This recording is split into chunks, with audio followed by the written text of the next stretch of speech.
में बैठकर थोड़ी देर के लिए सोया था, लेकिन जैसे ही उसकी आंख खुली उसकी पूरी दुनिया बदल चुकी थी। खिड़की के शीशे में उसने खुद को देखा और सामने जो चेहरा था वो उसका अपना नहीं था। सबसे डरावनी बात यह थी कि उसे साफ याद था, कुछ सेकंड पहले तक वो अफगानिस्तान के युद्ध मैदान में था, लेकिन अब वो एक तेज रफ्तार ट्रेन में बैठा था। वो समझ ही नहीं पा रहा था कि आखिर चल क्या रहा है। तभी अचानक एक कप कॉफी उसके जूतों पर गिर जाती है। फौरन एक टिकट चेकर टिकट मांगने आ जाता है। यहीं से उसकी हालत और भी खराब हो जाती है, क्योंकि उसे तो ये भी नहीं पता कि उसका टिकट कहाँ है। तभी सामने बैठी एक महिला उसके जेब से टिकट निकाल कर दिखाती है और उसे शॉन कहकर बुलाती है, लेकिन वो तो शॉन नहीं है, उसका नाम कुछ और है। जब महिला बार बार उसे शॉन कहती है तो उसका सब्र जवाब दे देता है, लेकिन महिला इसे मजाक समझती है। अब सच्चाई जानने के लिए वो सीट से उठकर चारों तरफ देखने लगता है। सब कुछ इतना असली है कि यह सपना हो ही नहीं सकता। उसे जरा भी अंदाजा नहीं था कि यह चलती हुई ट्रेन उसके जीवन को हमेशा के लिए बदलने वाली है। वो सीधे वॉशरूम में जाता है, चेहरा धोकर खुद को संभालने के लिए, लेकिन जैसे ही वो आईने में देखता है उसके पैरों तले जमीन खिसक जाती है। आईने में जो चेहरा है वो एक अनजान आदमी का है, और वही चेहरा है जो उसने थोड़ी देर पहले खिड़की में देखा था। घबराकर वो जेब से वॉलेट निकालता है। आईडी कार्ड पर साफ लिखा है नाम शॉन, पेशा स्थानीय शिक्षक। लेकिन सबसे बड़ा सवाल यही है, अगर वो शॉन है तो उसे अपने नाम और चेहरे के बारे में कुछ भी याद क्यों नहीं। तभी दूसरी ट्रेन उनके पास से गुजरती है। सामने बैठी महिला मुस्कुराकर एक अजीब सी बात कहती है, सब कुछ ठीक हो जाएगा। और अगले ही पल पूरी ट्रेन जोरदार धमाके से उठ जाती है। आग, चीखे, जलन, दर्द, सब कुछ खत्म। लेकिन कहानी यहीं खत्म नहीं होती।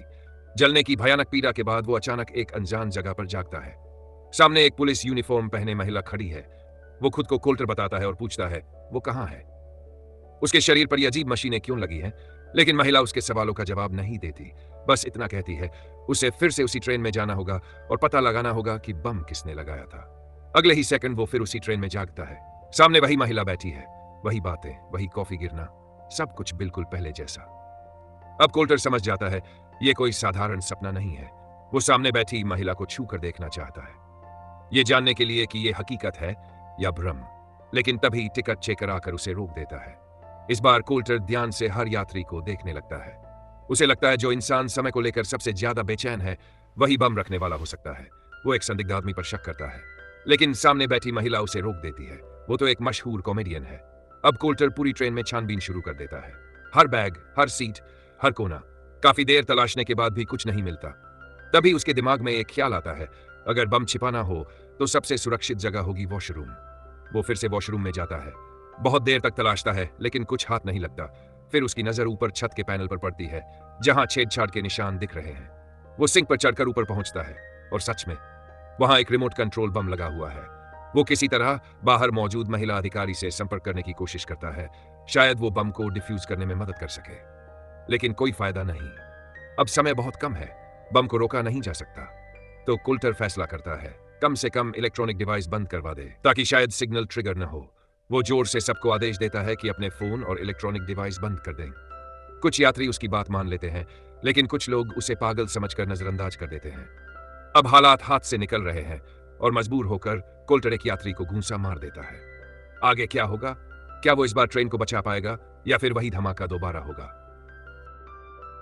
जब यात्री आपस में बहस कर ही रहे थे, तभी वॉशरूम में रखा बम अचानक फट गया और अगले ही पल कोल्टर फिर उसी जगह जागता है।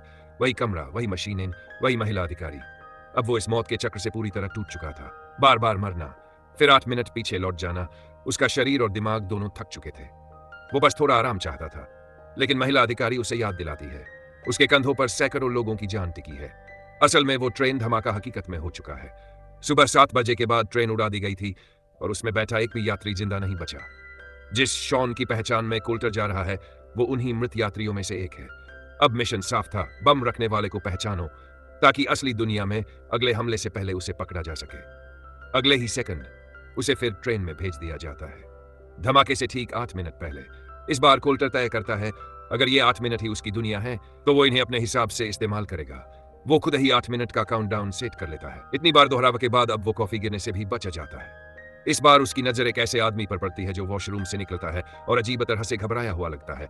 वो अगले स्टेशन पर उतरने की तैयारी का है कोशक होता है। वो तुरंत सामने बैठी महिला को लेकर ट्रेन से उतर जाता है। वो उस आदमी से बात करता है, उसकी हरकतें संदिग्ध लेकिन अजीब भी।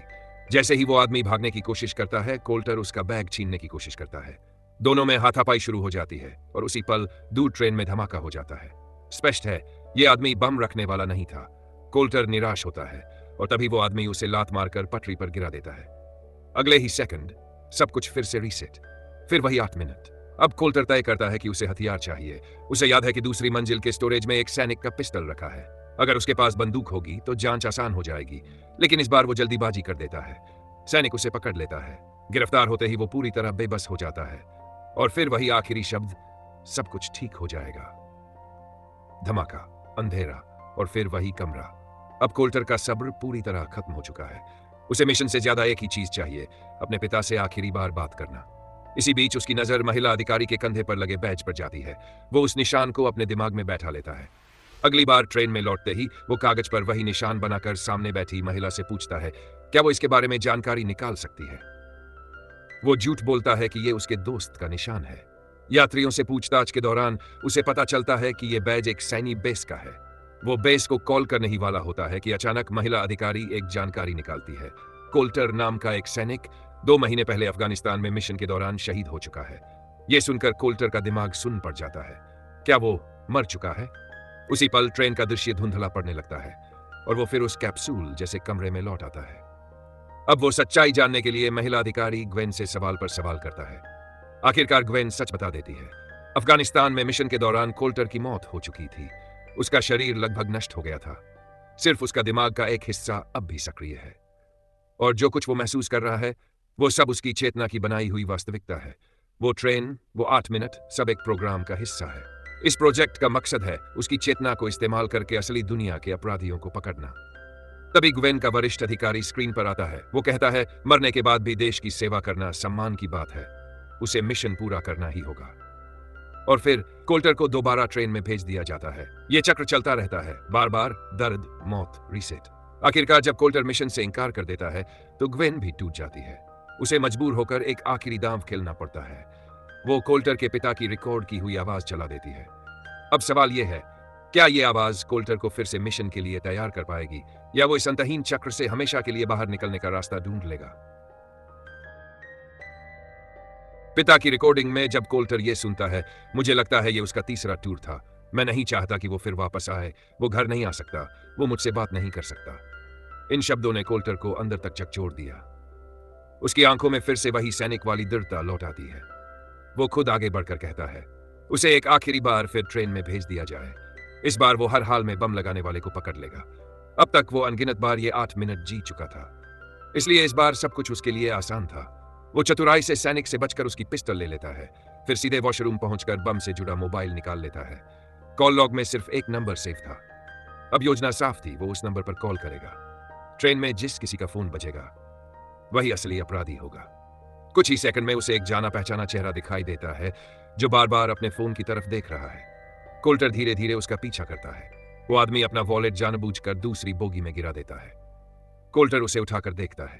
अंदर उसकी पहचान साफ लिखी है। अब सच्चाई सामने थी। उसने जानबूझकर अपनी पहचान ट्रेन में छोड़ी थी ताकि लगे कि वो भी धमाके में मारा गया। कोल्टर तुरंत इमरजेंसी दरवाजा खोलकर कूद पड़ता है। भागते हुए वो उस आदमी की कार तक पहुंच जाता है। यहीं उसे एक बड़ा सुराग मिलता है, कार का नंबर प्लेट। वो किसी तरह उसे काबू में कर लेता है और जब कार की तलाशी लेता है, अंदर शहर के लिए तैयार दर्जनों बम रखे होते हैं। असल में वो आदमी बम बनाने का माहिर विशेष था। कोल्टर को लगता है आखिरकार वो जीत गया, लेकिन तभी क्रिस्टिना वहां पहुंच जाती है। अराजकता में अपराधी पलटवार करता है और दोनों को मार देता है, लेकिन एक बात वो नहीं जानता था, कोल्टर मरकर भी वापस आ सकता है। कैप्सूल में लौटते ही कोल्टर तुरंत ग्वेन को नाम और कार नंबर बता देता है। कुछ ही मिनटों में सेना और सुरक्षा एजेंसियां उस कार को रोक लेती हैं और अपराधी गिरफ्तार हो जाता है। इस तरह असली दुनिया में होने वाला अगला धमाका रोक दिया जाता है। लेकिन तभी कोल्टर एक आखिरी अनुरोध करता है। वो चाहता है कि ग्वेन उसे एक बार और ट्रेन में भेजे ताकि वो वहां बम को फटने से रोक सके और फिर हमेशा के लिए शांति पा सके। ग्वेन उसकी हिम्मत और बलिदान का सम्मान करते हुए मान जाती है। आखिरी बार 8 मिनट का काउंटडाउन शुरू होता है, लेकिन इस बार कोल्टर के चेहरे पर शांति है। वो क्रिस्टिना को डेट पर चलने का न्योता देता है, फिर आराम से बम से जुड़ा फोन निकाल लेता है। अपराधी के सामने से बेखौफ गुजरता है और सही मौके पर हथकड़ी निकालकर उसे पकड़ लेता है। इस बार वो मानो भविष्य देख सकता था। वो अपराधी के फोन से खुद पुलिस को कॉल करता है। अपराधी की आंखों में आंसू आ जाते हैं। सब कुछ खत्म हो चुका था। इसके बाद कोल्टर क्रिस्टिना को एक तरफ ले जाता है। वो उससे पूछता है, अगर तुम्हें पता हो कि तुम्हारे पास जीने के लिए 1 मिनट से भी कम समय है तो तुम क्या करोगी? वो मुस्कुराकर कहती है, मैं हर सेकंड को खास बना दूंगी। कोल्टर उसे आखिरी बार चूमता है और धीरे से कहता है, अलविदा। उसी पल उसका शरीर स्थिर हो जाता है। लेकिन कहानी यहां खत्म नहीं होती। जैसे ही दृश्य स्थिर होता है, समय अचानक फिर से धमाके से पहले लौट आता है। लेकिन इस बार कुछ अलग है। ट्रेन नहीं फटती, दुनिया रुकती नहीं। 8 मिनट खत्म होने के बाद भी सब कुछ चलता रहता है। तब सच्चाई सामने आती है। वो प्रोजेक्ट सिर्फ अतीत के 8 मिनट दोहराता नहीं था। वो एक नई वास्तविकता रच सकता था, एक पूरी नई दुनिया। और उस नई दुनिया में कोल्टर जीवित है। वो क्रिस्टिना के साथ एक नई जिंदगी शुरू करता है। शायद यही उसका सच्चा सुकून था। और इसी के साथ कहानी खत्म होती है। और इसी के साथ खत्म होती है कोल्टर की वो जंग। एक ऐसी जंग जहां दुश्मन सिर्फ एक बम प्लांटर नहीं था, बल्कि समय, किस्मत और खुद मौत भी उसके खिलाफ खड़ी थी। हर 8 मिनट में मरकर भी वो लौटा, क्योंकि कहीं न कहीं उसे यकीन था कि अगर आखिरी सांस तक कोशिश की जाए तो किस्मत भी रास्ता बदल देती है। और आखिरकार उसने सिर्फ एक ट्रेन नहीं बचाई, बल्कि अपने लिए एक नई दुनिया बना ली। अगर आपको यह कहानी पसंद आई हो तो वीडियो को लाइक करें, चैनल को सब्सक्राइब करें और कमेंट में बताएं। अगर आपके पास सिर्फ 8 मिनट होते तो आप क्या करते? ऐसी ही दिमाग घुमा देने वाली कहानियों के लिए जुड़े रहिए। मिलते हैं अगले वीडियो में।